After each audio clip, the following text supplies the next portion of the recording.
Tanya Wilson was exhausted, the kind of bone-deep tired that comes after spending 12 hours reviewing case files and preparing for court. As a civil rights attorney, her days were always long, but this particular Thursday had stretched her to her limits. All she wanted was to kick off her shoes, pour a glass of wine, and sink into her couch. The autumn evening air felt cool against her skin as she pulled her sedan into the driveway of her modest two-story home. The neighborhood was quiet, most families already inside having dinner. Tanya gathered her briefcase and purse from the passenger seat, thinking about the leftover pasta waiting in her fridge. She didn't notice the police cruiser that had turned onto her street, moving slowly with its headlights dimmed. She didn't see it stop a few houses down, or the two officers inside watching her intently. Tanya was halfway to her front door when the sharp beam of a flashlight cut through the growing darkness. "Ma'am, stop right there." The voice was male, harsh, and commanding. Tanya froze, her keys dangling from her fingers. She turned slowly, squinting against the bright light pointed directly at her face. Two police officers approached quickly, one with his hand resting on his holstered weapon. "Is there a problem, officers?" Tanya asked, keeping her voice steady despite the sudden pounding of her heart. Years of courtroom experience had taught her to maintain composure in tense situations. "We've had reports of suspicious activity in this area," said the taller officer whose nameplate read Brandt. "You match the description of someone we're looking for." Tanya took a deep breath. She'd been here before, not personally, but she'd represented clients who had. "I live here," she said calmly. "This is my house. I was just coming home from work." Officer Brandt's partner, a stockier man whose tag read Keller, moved to position himself between Tanya and her front door. "We're going to need to see some identification." "My ID is in my purse," Tanya said, gesturing slowly. "May I reach for it?" "Put everything down first," Brandt ordered, his tone suggesting no room for discussion.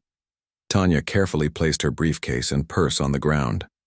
"I'm an attorney," she explained, as she slowly crouched to retrieve her wallet.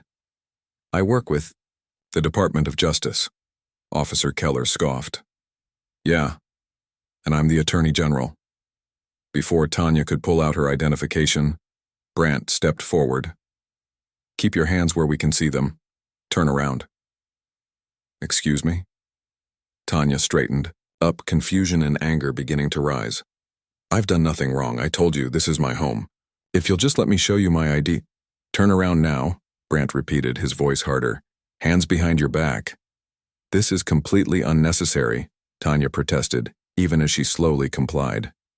"You have no grounds to detain me. I'm simply standing in my own driveway." "You fit the description," Keller said flatly. "Black female, medium height, dark clothing. That description could match thousands of women," Tanya pointed out as she felt the cold metal of handcuffs close around her wrists.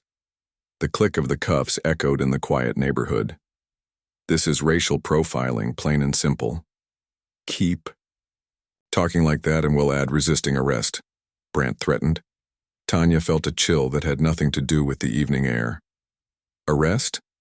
On what charges? I've committed no crime." Neither officer answered her question. Instead, Brandt began, walking her toward the police cruiser while Keller picked up her purse, presumably to search it. "My neighbors are watching," Tanya said quietly, noticing several faces peering out from windows and a few people emerging onto their porches. "And so are your body cameras, I hope. Everything you're doing right now is being recorded."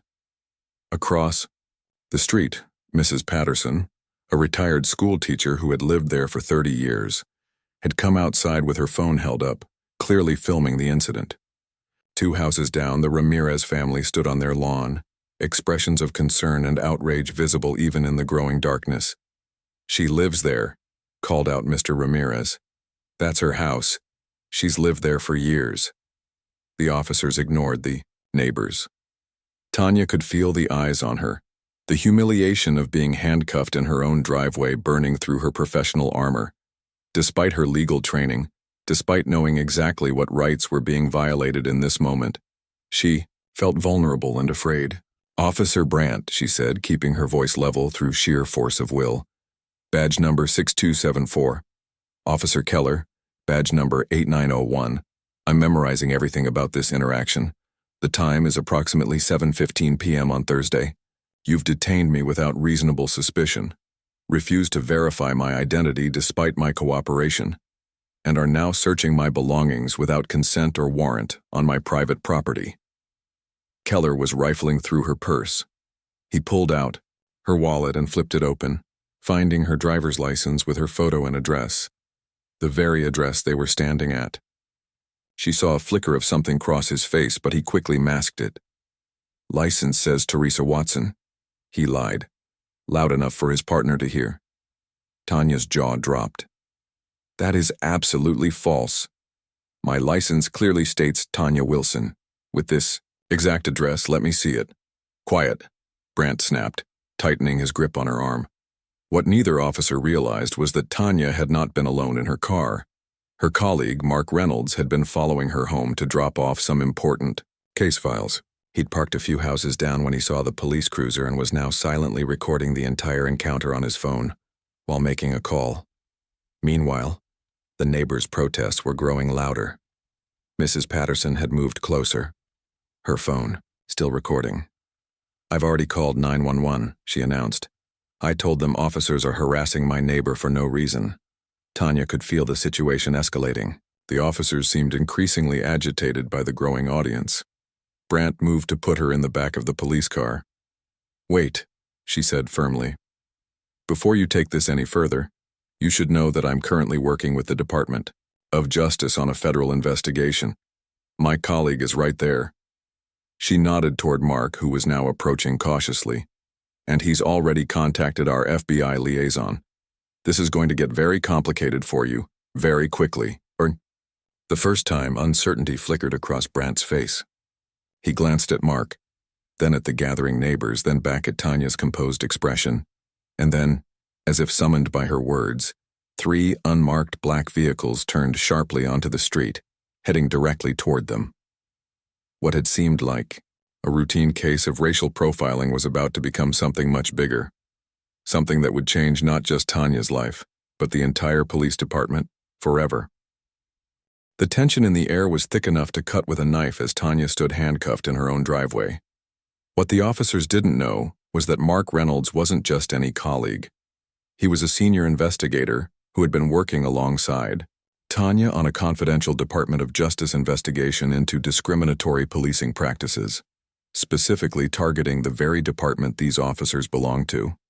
Mark had been following Tanya home to drop off sensitive case files when he witnessed the unfolding situation. His heart pounded against his chest as he watched the officers handcuff his colleague without cause.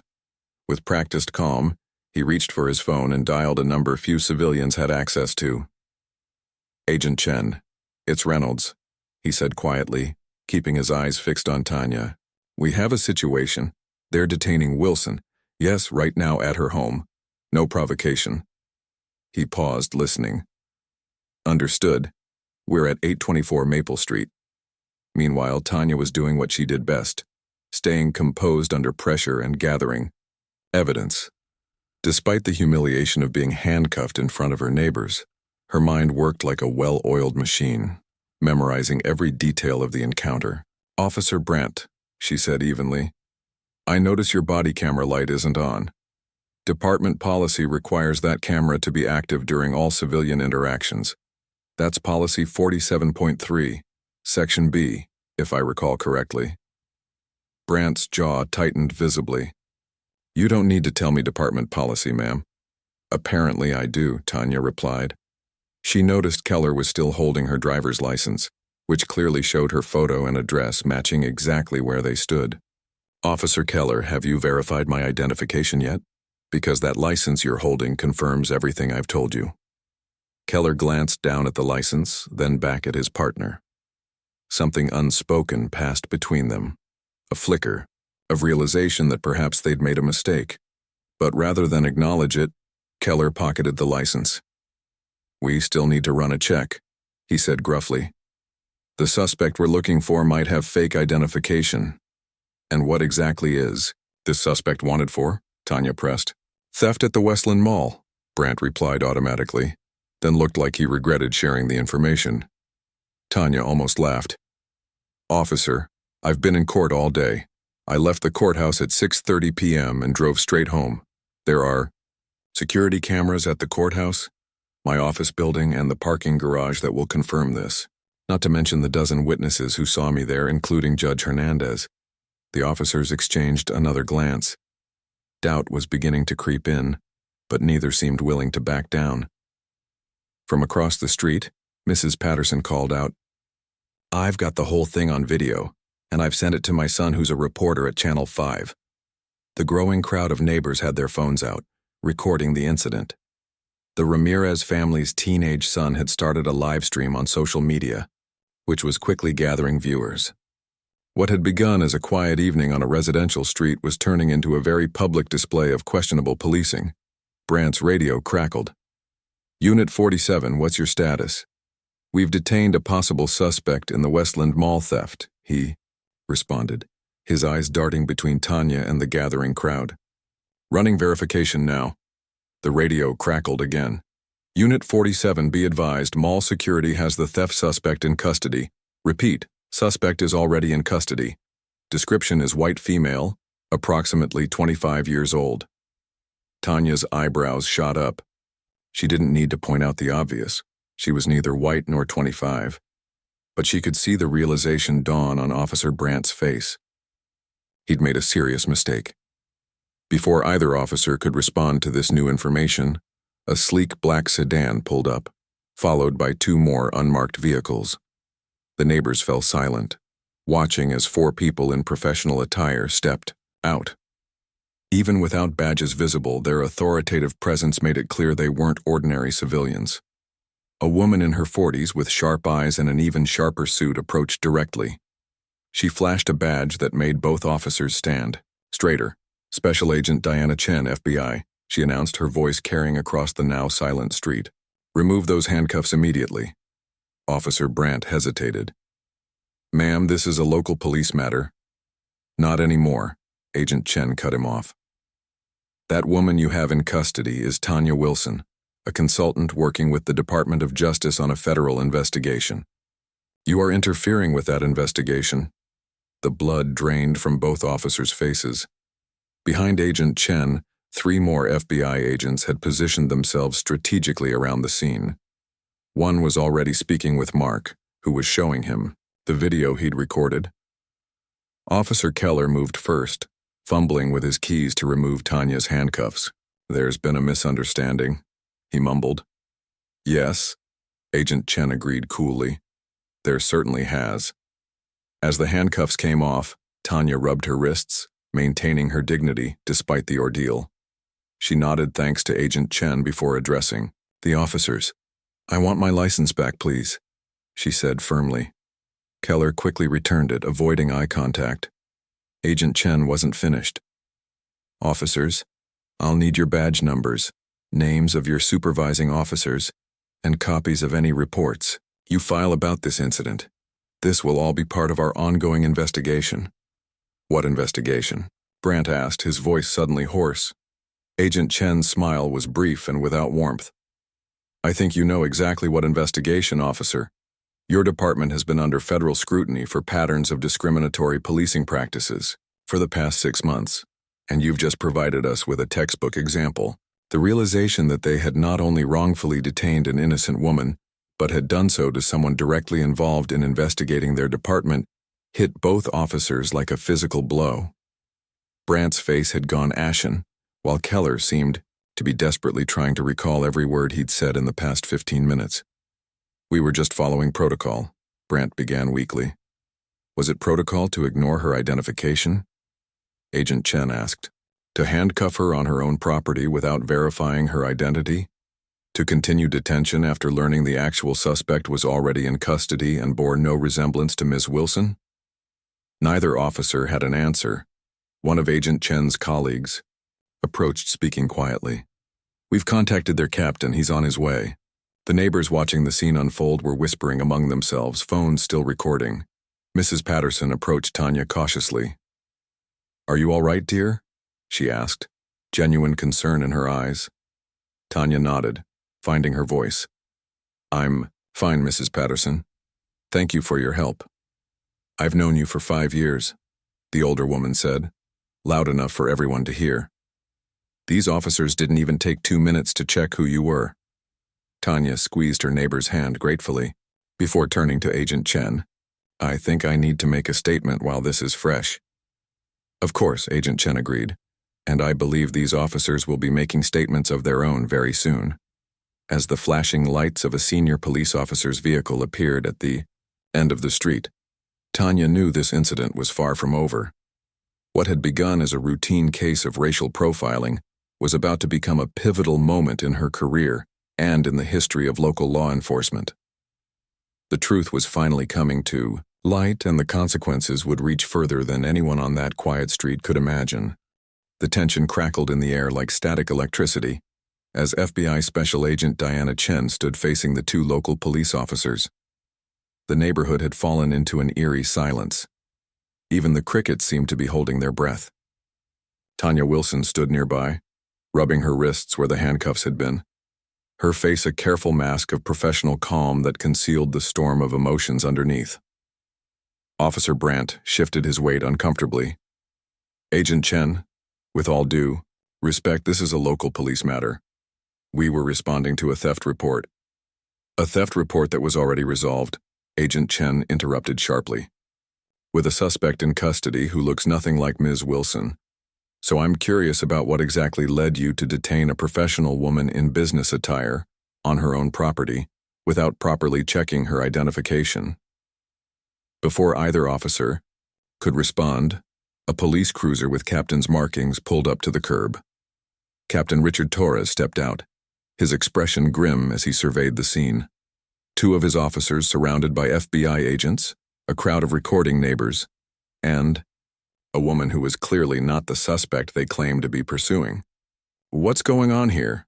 Torres demanded, approaching the group with quick, purposeful strides. Agent Chen turned to face him. Captain Torres, I'm Special Agent Diana Chen with the FBI. She flashed her credentials.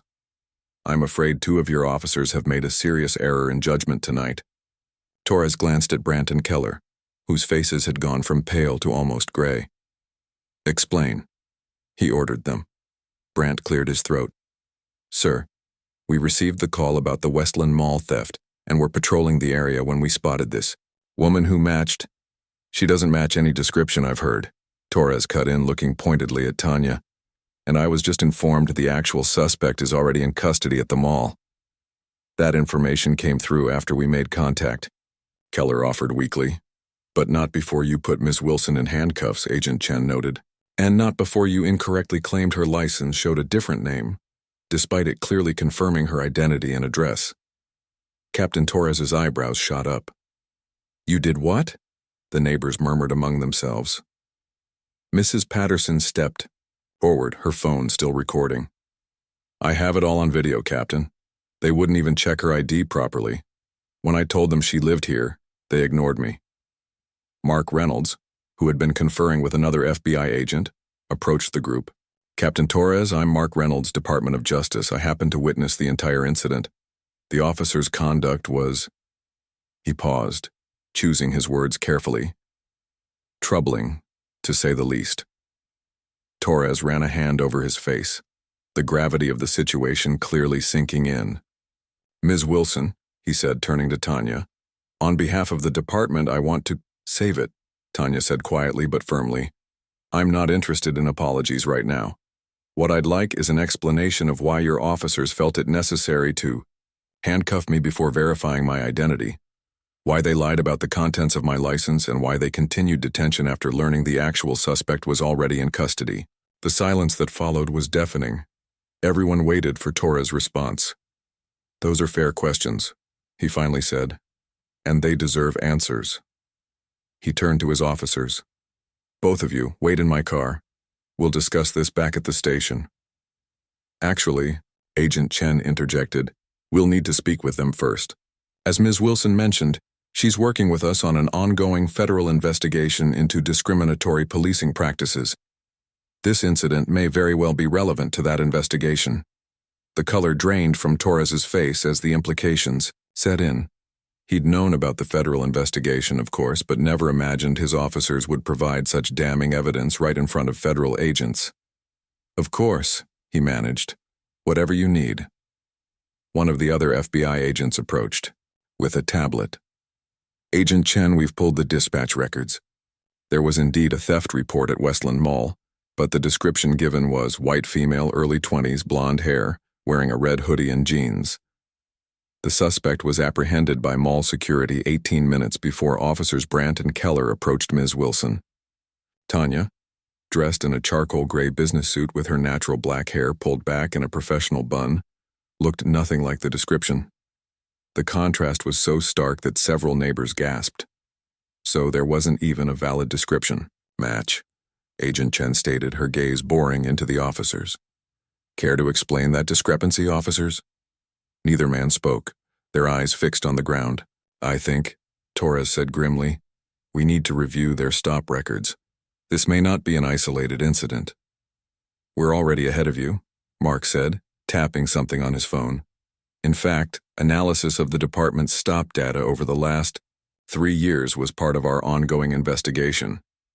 Officers Brandt and Keller have stopped black citizens at a rate 4.7 times higher than their white counterparts, with a significantly lower rate of actual arrests resulting from those stops." The revelation sent a ripple through the gathered crowd. Mrs. Patterson shook her head sadly. "Not surprised one bit," she murmured. Captain Torres looked stricken. "I wasn't aware of those specific numbers." "That's part of the problem," Tanya finally spoke up, her voice steady. "These patterns exist in plain sight, but they're often overlooked, until someone like me ends up in handcuffs for driving home while black." The cruiser's radio crackled to life. More officers were responding to the scene, unaware of what they were walking into. Agent Chen nodded to her team, who moved to intercept them and explain the situation. "Ms. Wilson," Captain Torres said solemnly, "I know this doesn't make up for what happened tonight, but I want you to know this will be thoroughly investigated. These officers will face appropriate consequences." Tanya met his gaze directly. "What happened to me tonight has happened to countless others who didn't have FBI agents showing up 5 minutes later, who didn't have the legal knowledge to document the violations, who weren't working on federal investigations. What about them, Captain?" The question hung in the air, unanswerable, yet demanding response. "That's precisely why our investigation exists," Agent Chen said, "and tonight's incident will certainly inform our findings." As if on cue, news vans began appearing at the end of the street. Word had spread quickly, no doubt aided by the live stream that had been running since the beginning of the confrontation. Local reporters sensed a major story unfolding. "This is about to become very public," Mark observed quietly. Agent Chen nodded. "Ms. Wilson, we should move this conversation somewhere more private.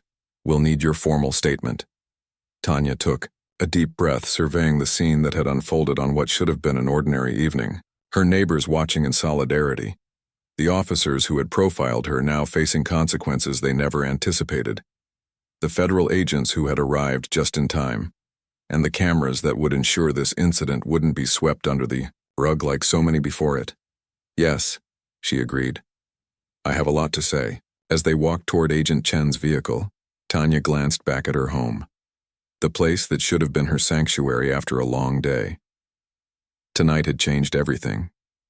What had begun as a frightening case of racial profiling had transformed into a pivotal moment that might finally bring about the changes she had been fighting for in the courtroom for years. Sometimes, she thought, justice arrives in unexpected ways. The morning after Tanya Wilson's wrongful detention, the incident had already exploded across local news and social media. Video footage from neighbors' phones showed the entire confrontation from multiple angles, leaving little room for doubt about what had occurred. By sunrise, Your Wrong Black Woman was trending nationwide, and Tanya's phone hadn't stopped buzzing with notifications and messages. Sitting in her kitchen with a cup of coffee growing cold in front of her, Tanya scrolled through the overwhelming response. Community leaders were calling for action. Civil rights organizations were reaching out to offer support. Local news stations were requesting interviews. She set the phone down, needing a moment to process everything. The knock at her door came at precisely 8:30 a.m. Agent Chen stood on her doorstep, looking as crisp and professional as she had the night before, despite what must have been a very short night's sleep. "Ms. Wilson," she greeted. "I hope you were able to get some rest." Tanya managed a tired smile. "Not much, but enough. Please, come in." Once they were settled in Tanya's living room, Agent Chen cut right to the chase. "The department has launched an internal affairs investigation. Captain Torres contacted us first thing this morning." "That was fast," Tanya remarked. Agent Chen's expression was knowing. Nothing motivates police departments quite like federal scrutiny and viral videos. The fact that you're a DOJ consultant working on a discrimination case against their own department, well, let's just say they're motivated to get ahead of this. "Have they reviewed the body camera footage?" Tanya asked. "That's where things get interesting," Agent Chen replied, setting a tablet on the coffee table between them. "Officer Brandt's camera was never activated, against department policy, as you correctly pointed out last night. Officer Keller's camera was on, however." She tapped the screen, and the footage began to play. The quality was surprisingly good, clear enough to catch every word of the exchange. Tanya watched herself repeatedly explaining that she lived there, asking them to check her ID, informing them of her professional status. The officers' dismissive responses were equally clear, but what struck Tanya most was a brief exchange captured before the officers had approached her.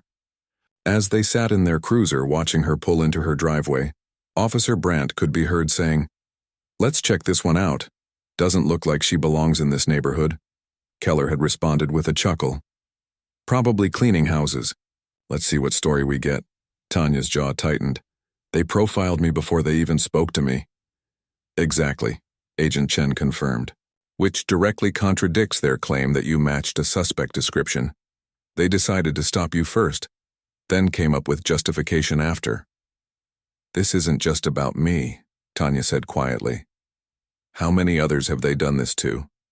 Agent Chen nodded grimly. "We pulled their stop records going back 5 years. The pattern is clear and consistent. Black drivers were stopped at 5 times the rate of white drivers in the same areas. The disparity for pedestrian stops is even worse." "And the outcomes of those stops?" "Fewer than 12% resulted in any citation or arrest," Agent Chen reported. "Most were just like yours, momentary detentions with no legal basis, but enough to humiliate, intimidate, and reinforce a message about who belongs where." Tanya's phone buzzed again. Her law firm colleagues were organizing a community meeting for that evening. People wanted answers, and more importantly, they wanted action. "What happens now?" she asked. "Internal Affairs has recommended immediate suspension for both officers pending a full hearing," Agent Chen explained. "But this goes beyond 2 officers, as you well know. Our investigation was already looking at department-wide patterns and policies. Your incident has simply accelerated the timeline." The doorbell rang, interrupting their conversation. Tanya checked the security camera on her phone and saw Mrs. Patterson standing there with what appeared to be a homemade pie. "My neighbor," she explained to Agent Chen, rising to answer the door. Mrs. Patterson's concern was evident as soon as Tanya opened the door. "I brought you my sweet potato pie," she said without preamble. "Best remedy for a rough night, my grandmother always said." "Thank you," Tanya said sincerely, accepting the still warm pie. "Would you like to come in? I'm meeting with Agent Chen about next steps." Mrs. Patterson shook her head. "Not now, dear. But I wanted you to know that the whole neighborhood is behind you. We've started a petition, over 300 signatures already, and it's only been up since midnight." "A petition for what?" "Police reform," Mrs. Patterson stated firmly. "We're demanding the department implement anti-bias training, revise their stop procedures, and establish civilian oversight with real teeth. We're tired of this happening in our community." Tanya felt a swell of emotion. This was why she'd become an attorney in the first place, to give voice to those who weren't being heard, to use the legal system to push for meaningful change. But she'd never expected to become the face of that change because of something that happened to her personally. After Mrs. Patterson left, Tanya returned to her conversation with Agent Chen. "The community is mobilizing," she observed. Agent Chen nodded. "And they've chosen a powerful moment. With the federal investigation already underway, this incident caught on multiple videos, and a clear pattern of documented bias now public, the department is facing a perfect storm of accountability." The next hours passed in a blur of phone, calls, emails, and strategy sessions. Mark Reynolds arrived with case files and laptops. 3 other attorneys from Tanya's firm joined remotely. The local NAACP chapter president stopped by. Tanya's living room transformed into a command center for what was quickly becoming a watershed moment for police accountability in the city. By afternoon, Captain Torres had requested a meeting with Tanya, Agent Chen, and representatives from the community. "He wants to get ahead of this," Mark observed after the call. "He knows the department is cornered." "Good," Tanya said firmly, "because we're not interested in token gestures or promises of more training that never materialize. This has to lead to structural change." As evening approached, Tanya stood in her bathroom preparing for the community meeting. She stared at her reflection in the mirror, seeing beyond the professional exterior to the woman who had felt vulnerable and afraid just 24 hours earlier. The woman who, despite her legal expertise and professional status, had been handcuffed in her own driveway because officers decided she didn't look like she belonged there. Her phone pinged with a news alert. A statement from the police commissioner had just been released, announcing the suspension of officers Brandt and Keller and promising a thorough review of department policies regarding stops and detentions. It wasn't enough, but it was a start. Text from Mark appeared. "Ready when you are. Big crowd gathering." Tanya straightened her shoulders and took a deep breath. What had begun as a terrifying moment of injustice was transforming into an opportunity for the exact kind of change she'd been fighting for throughout her career. Sometimes the most powerful advocacy comes not from planned legal strategies but from lived experience thrust into the spotlight. She was ready to step into that spotlight now, not just for herself, but for everyone who had ever been wrongfully detained, profiled, or made to feel like they didn't belong in their own communities. The real work was just beginning. 1 year had passed since the night Tanya Wilson was wrongfully detained in her own driveway. The community center was packed to capacity, with people standing along the walls and spilling out into the hallway. Tanya stood at the podium, looking out at the diverse crowd of faces: community members, activists, police officers, city officials, and journalists.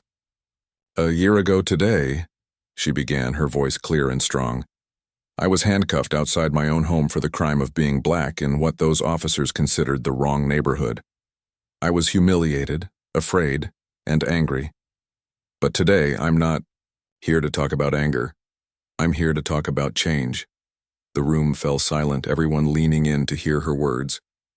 "When this happened to me, I had advantages many others don't have. I'm an attorney. I work with the Department of Justice. I had federal agents who witnessed the incident. I had neighbors who recorded everything. And still those officers put handcuffs on me without checking my ID, without listening when I told them I lived there, without doing the basic police work their badges required them to do." She paused, letting the weight of those words sink in. So I asked myself, what happens to people who don't have those advantages?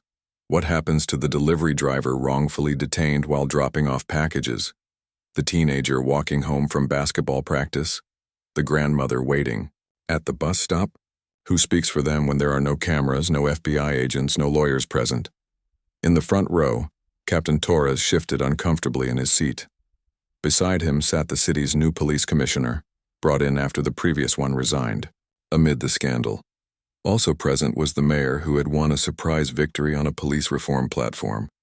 The consent decree signed 6 months ago wasn't just about 2 officers who made a bad decision, Tanya continued. It was about acknowledging a system that allowed, even encouraged, those decisions to be made routinely, without consequences. The wall behind her, a large screen displayed key statistics from the past year. A 62% reduction in unwarranted stops, a 48% decrease in use of force incidents, 94% compliance with the new body camera requirements. These numbers represent progress, Tanya acknowledged. But numbers can't tell us how it feels for a young person to walk through their neighborhood without fear of being stopped for no reason. Numbers can't tell us what it means for communities to begin trusting that police are there to protect everyone equally. Captain Torres had been one of the surprises in this story. Rather than resisting change, he had become an unexpected ally. After the initial shock and defensiveness wore off, he'd looked at the evidence compiled by Tanya and the federal investigation and made a choice that few in his position would make. He acknowledged the problem and committed to fixing it. "I want to recognize Captain Torres," Tanya said, gesturing to him. "When we first met, it was under the worst possible circumstances. Today, he leads the department's newly formed Office of Community Accountability. The training program he developed, with community input, has become a model for departments across the state." Torres nodded solemnly, accepting the acknowledgement without smiling. They both knew this wasn't a victory celebration. It was a progress report on work that was far from complete. "As for Officers Brandt and Keller," Tanya continued, "many asked why I didn't sue them personally, why I didn't push for harsher punishment than what they received. This had been a point of contention in the community. Officer Brandt had been terminated after the investigation revealed a history of similar incidents and offensive comments on social media. Officer Keller had been demoted, required to complete extensive retraining, and assigned to desk duty for 6 months before returning to patrol under close supervision. I didn't want vengeance, Tanya explained. I wanted change. Officer Keller is now part of the community liaison team. He meets with citizen groups monthly. He speaks to cadets about his experience and what he learned from it. This isn't about forgiveness. It's about transformation." In the back of the room, Officer Keller stood quietly, his face solemn. The path to rebuilding trust had been difficult and humbling for him. The journey wasn't over, but he had chosen to be part of the solution rather than doubling down on the problem. The Civilian Oversight Board has reviewed 178 complaints in the past year, Tanya noted, pointing to another slide. Every complaint was investigated. Every investigation was transparent. The results were made public. This is accountability in action. Mrs. Patterson sat in the second row, nodding in agreement. She had been appointed to that oversight board, bringing decades of community knowledge and no-nonsense wisdom to the role. But the most important change, Tanya said, her voice softening slightly, is something less visible. It's in the conversations happening in living rooms across this city. It's in the police academy classes where cadets now spend time with community members before they ever put on a uniform. It's in the data collection that makes patterns of bias impossible to ignore or explain away. She turned to the final slide, which showed a simple photograph. A group of teenagers, black, white, Hispanic, Asian, sitting in a circle with several police officers, everyone talking and laughing together.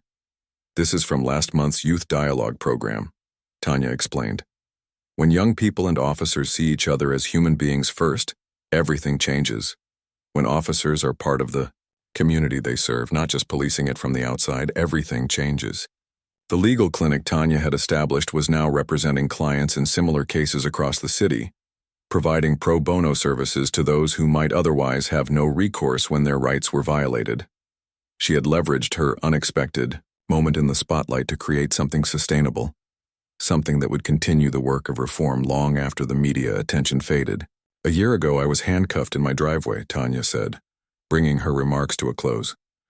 "Today I'm standing here with many of you who transformed that moment of injustice into a movement for change. We've made progress, but our work isn't done. Real change isn't a destination. It's a journey we commit to walking together, step by step, day by day." The applause that followed wasn't the thunderous kind that celebrates victory. It was the steady, determined kind that acknowledges progress while recognizing the road ahead. As people rose to their feet, there was resolve in their expressions. A community that had learned how powerful it could be when united by a shared vision of justice. As Tanya stepped away from the podium, a young woman approached her. "I'm applying to law school because of you," she said simply. "Because you showed me that the system can change when we fight for it the right way. Tanya smiled, recognizing in this young woman's eyes the same determination that had driven her own career. The most meaningful change often happened not in policy documents or statistics, but in the moments when one person inspired another to join the ongoing work of justice. This was how progress happened, not all at once in dramatic confrontations, but day by day, conversation by conversation, policy by policy. Not perfect, not complete, but moving steadily in the right direction.